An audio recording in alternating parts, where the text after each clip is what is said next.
Let's do this.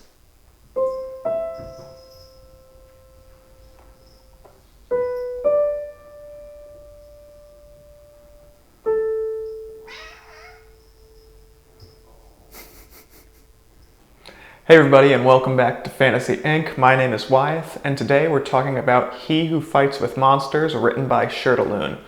For those of you who don't know, it is a lit RPG, which is basically a gamified book where it kind of gives you updates on stats as well as level ups. What is fantastic about this series is that is not overdone. I've read other fantasy books, and lit RPG specifically, where it feels like every other word is a number. And that is not this book. It really does focus on story, which is my favorite part about it. So just instantly on the right track. So the story starts with Jason, the main character, an Australian man who kind of was leading a life that was going nowhere, and he is just dropped into another world completely in a different universe. And he needs to figure out how to operate in this new world that has magic. He stumbles across some at the very beginning and makes some fast friends who are able to show him the ropes, where he then goes on to become an adventurer. Basically, the monster fighting police force, if you could think about it that way.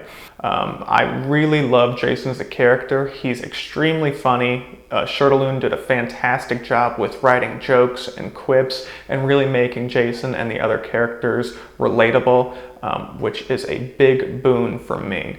One other thing about this series is the magic system. It has its own style where you collect your magic through essences, which are basically magic items, magic cubes, where you can absorb them and then go into a different school of magic. Jason himself is an affliction specialist, which are able to deal a lot of damage, but it takes a while to get that damage rolling. One other great thing about this series is the politics. I am a sucker for a good politics story. Maneuvering different pieces around the board is where my heart is. So when I see Jason messing with these people who are in, quite honestly, higher stations than himself, as well as significantly more powerful, he's able to do it in very much his own way by throwing them off of what they think a usual interaction should be, and then getting what he wants out of the situation at the end of it. Jason is this very idealistic young man with some serious socialist beliefs, and he's able to adapt those beliefs as the world quite literally changes around him, becoming a little bit more vain and a little bit more power hungry, but still having those internal battles within himself, trying not to lose the man he is trying to be. Highly recommend this series if you're interested in it. He Who Fights with Monsters is a 5 out of 5 for me. And now we're going to jump on over to kind of more of an in-depth dive into specific characters, specific themes of the book. And I hope you pick up this series and come back to this video when you get the opportunity so we can discuss it in the comments.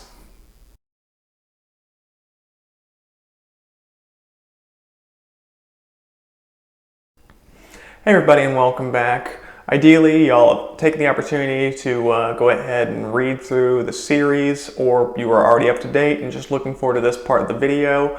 Going to be going over what happened in book 9 of He Who Fights with Monsters, and then some just predictions for the futures as well as some observations that I made. So let's jump into it. So if we remember from book 8, Jason had just taken some serious soul damage from teleporting out of the cave system, or out of the quarry, and had basically flayed his soul apart. True to his nature, has become much more powerful in the interim. After that rehabilitation, he finally, at the beginning of book 9, is ready to get out of the Storm Kingdom, which is very evident. He sadly has to do some last-minute political favors for the Storm Kingdom. Loved what Shirtaloon did with the ball scene, being able to turn the political machinations of other families on their head, and Jason's able to not only get some more resources for the Cloud Flask, but have the opportunity to show off Sophie, Rufus and Humphrey's ability to win a fight, whether the odds are for them or against them.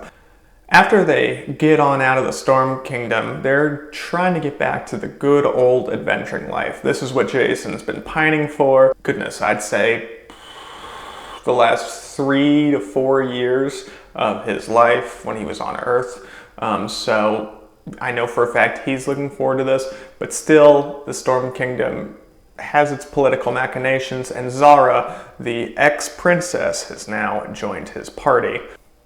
Jumping further into the book, we finally get a look at the messengers and to some degree what their motives are. They seem very similar to the different factions of Earth and how they're just going for resources and just want to become more powerful, whether that be the United States branch or the Lenan branch, as we saw in the second arc. I'm getting a similar vibe from them, but time will only tell what their true motives are, whether it is actually to kneel and they want the whole planet, or they just want to strip mine the resources they can obtain. I was a big fan of Jason basically providing asylum to the messengers. He just honestly did not want to do it, did not want to get involved as much as he tends to. As the messenger's representative, ask for mercy. You know, that's Jason's got to do what he thinks is the moral obligation, even though he is still viewing himself as less of a moral person. Now, one thing that I will mention with some great character growth is Jason is coming to terms with the person he's becoming.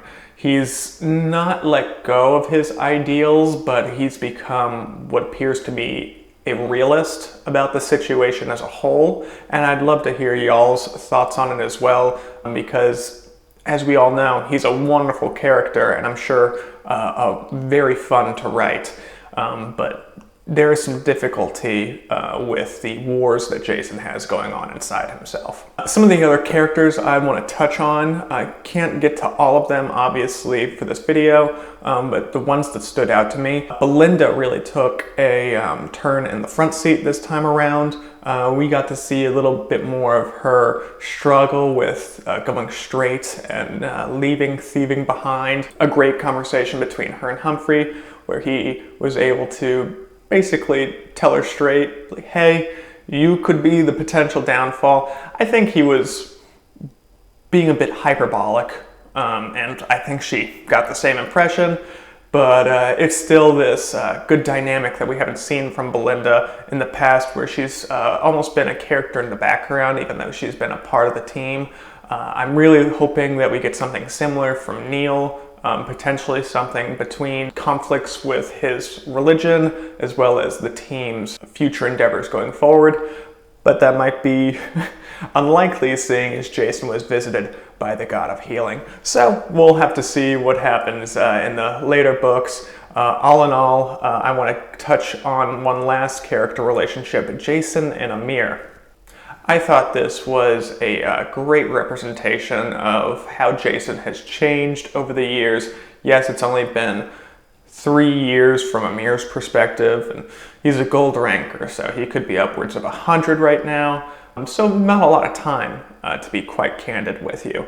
At the same time, he definitely saw the difference in Jason. Even though he still is a silver rank, that aura control, which is only getting better, is still a sight to behold. Now that we got to see this relationship in this light, I think Amir is starting to understand that he is no longer the gold ranker protecting Jason as an iron ranker who's getting into trouble that he should not be.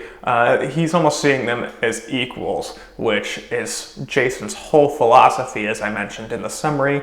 Jason sees everyone as an equal to him, whether they have power or not.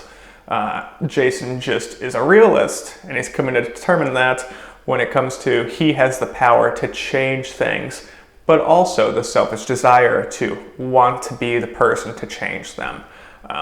All in all, we got a lot out of this book, and I've been very impressed by Shirtaloon's continued character growth, because he's on book 9. There's a lot of pages to be turned, or a lot of narration to hear, and it's hard to keep up with continual growth, but Shirtaloon has done a fantastic job about that, and I'm just so excited to see what happens in book 10.